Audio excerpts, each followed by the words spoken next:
외국어를 배우는 데 있어서 단 한 가지 방법만 있습니다. 듣기, 읽기, 말하기, 쓰기 중에서 한 가지만 골라서 배운다면 어느 것을 선택해야 할까요? 사지선다학 문제는 네 가지 중에서 한 가지만 고르면 되는 간단한 문제이지만 어느 수tek에 있어서만큼은 간단하지가 않습니다. 여러 복잡한 변수들이 많이 있죠. 외국어 소리에 관해서는 외국어를 잘 배우기 위해서는 두 가지 중요한 과정이 있습니다. 첫 번째로 소리를 인식할 수 있어야 하죠. 우리가 외국어를 처음 들을 때는 우리말과 다른 소리를 잘 인식하지 못합니다. 이런 반응을 보이죠. 어떤 소리인지 잘 인식이 안 되기 때문입니다.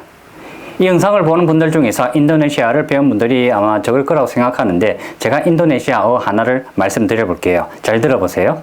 Permisi, ini berapa harganya? 이 말은 실례지만 이것은 얼마입니까? 라는 뜻입니다. 제가 한 번 말했는데요. 이것을 제가 말하는 것을 그대로 반복할 수 있는가요? 처음 듣는 소리는 우리가 그 소리를 잘 인식하지 못하기에 그대로 잘 말할 수가 없습니다. 이것은 지극히 당연합니다. 어느 누구라도 말이죠. 다시 한 번 더 말해볼까요? Permisi, ini berapa harganya? 어떤가요?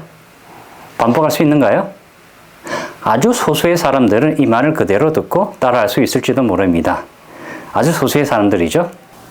이런 사람들은 외국어를 아주 잘 배울 수 있습니다. 소리에 대한 감각이 아주 뛰어나기 때문이죠. 외국에서 태어나서 자라면서부터 여러 언어를 듣고 접하는 아이들이 이런 케이스에 해당합니다. 우리가 처음 듣는 외국어 소리를 잘 기억하지 못하는 이유가 있습니다. 우리는 들은 소리를 3, 4초밖에 기억하지 못하기 때문이죠. 제가 이전에 다른 영상에서 에코잉 메모리에 대해서 말씀드린 적이 있는데요. 우리는 그 소리를 잘 인식하지 못하기에 3, 4초 정도도 저장하기가 어렵죠. 제가 인도네시아 표현을 말한 후로 한 20초 정도 지났는가요? 이 소리에 대해서 기억하고 있는 분들이 있을까요? 아마 없을 겁니다.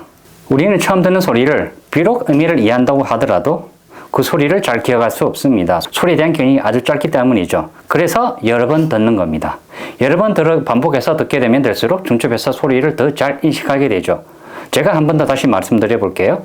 Permisi, ini berapa harganya? 이거 얼마예요? Permisi, ini berapa harganya? 이거 얼마예요? 여러분들이 이 말을 더 잘 인식하고 기억할 수 있도록 천천히 말하면 더 쉽게 들리고 잘 기억할 수 있게 됩니다. Permisi, ini berapa harganya? Permisi, ini berapa harganya? Permisi, ini berapa harganya? 더 잘 들리고 이제는 직접 따라할 수 있는 분들이 많아졌을 겁니다. 인도네시아어 문장 하나를 할 수 있게 된 거죠. 그러나 10명 중에서 9명 또는 10명 다 내일이면 이 문장을 다 읽게 될 겁니다. 아주 크게 집중한 분이 있다면 아마 기억할 수 있을지도 모르겠죠. 한 번 정도 될 겁니다. 이것이 바로 첫 번째로 소리를 인식하며 두 번째로 소리의 의미를 이해함으로써 이 말을 잘 배우게 되는 것입니다. 소리에 관해서는 이것이 다예요. 이렇게 우리는 언어를 습득하는 것이죠. 반복을 통해서 여러 번 듣고 직접 사용함으로써 자신의 것으로 만드는 것이죠. 그리고 마지막 세 번째로 제가 자막을 띄울게요. 이 인도네시아 표현을 보면서 글을 보는 것이죠.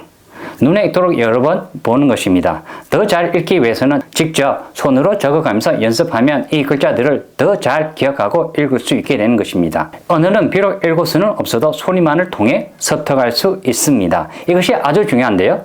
우리는 소리만 통해서도 언어를 습득할 수 있습니다. 그래서 많이 듣고 들은 것을 이해하며 이해한 문장을 모방하며 따라 말하는 연습을 하면 할수록 우리는 그 말을 잘하게 됩니다. 간단하게 말해서 이것이 바로 쉐도잉 연습이 될 수도 있습니다. 그런데 소리를 통해서도 배우는 것이 다 좋은 것이 아닙니다. 소리의 기억력이 문장의 의미를 기억하는 것보다 아주 짧습니다. 앞에서 알려주었던 인도네시아 문장의 의미를 기억 못하는 분들은 아마 아무도 없을 겁니다. 그만큼 우리는 우리가 배웠던 의미를 소리보다 더 오랫동안 기억할 수 있기 때문이죠. 그래서 글을 읽을 때 우리는 소리를 들을 때보다 더 오래 기억하게 되는 겁니다. 이런 연구 결과가 있습니다. 한 연구에서 학생들이 각 주제에 대해 22분짜리 팟캐스트와 인쇄된 기사로부터 얼마나 잘 배웠는지를 비교했습니다. 두 그룹의 학생들은 두 가지 방법으로 같은 시간을 보내서 학습했죠. 그리고 이틀 후에 적기 시험을 치렀습니다. 결과는 기사를 읽은 학생들은 81%를, 기사를 소리로 들은 학생들은 59%를 맞췄죠.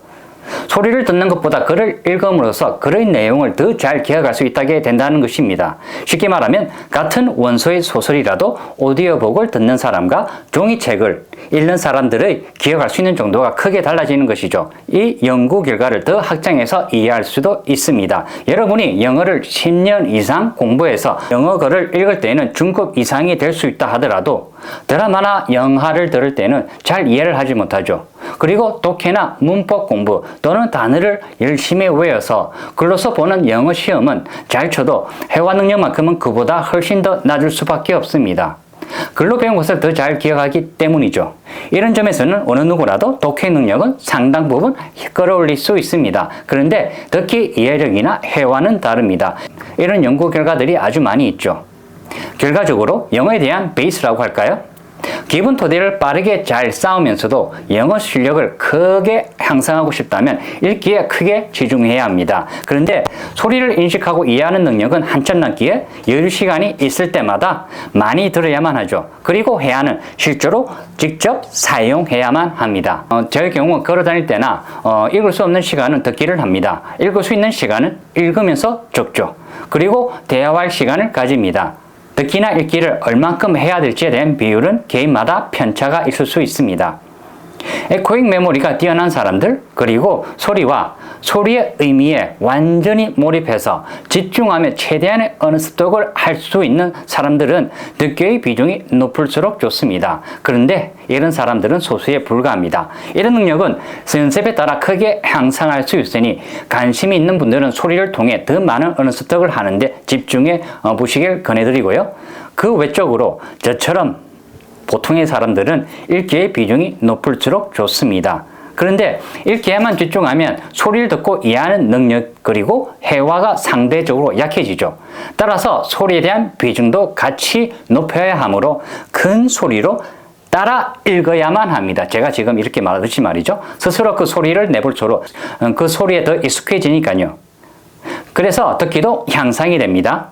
그리고 회화도 해야 하죠. 읽기만 하면 읽은 내용이 자신의 것이 되는 시간이 더 오래 걸리게 됩니다. 내가 그 표현을 사용하면 할수록 나의 것이 된다는 것은 우리 모두 잘 알고 있는 것이죠. 그리고 회화 연습을 위해 대화체가 많은 이야기 형태의 자료로 스피킹 연습을 매일 하는 것이 좋습니다. 원어민과 대화하는 것은 말할 것도 없이 필수적인 것이죠. 다음에 듣기, 읽기, 회화, 듣기 모두를 향상하는 데 도움이 되는 프로그램을 소개하겠습니다. 감사합니다.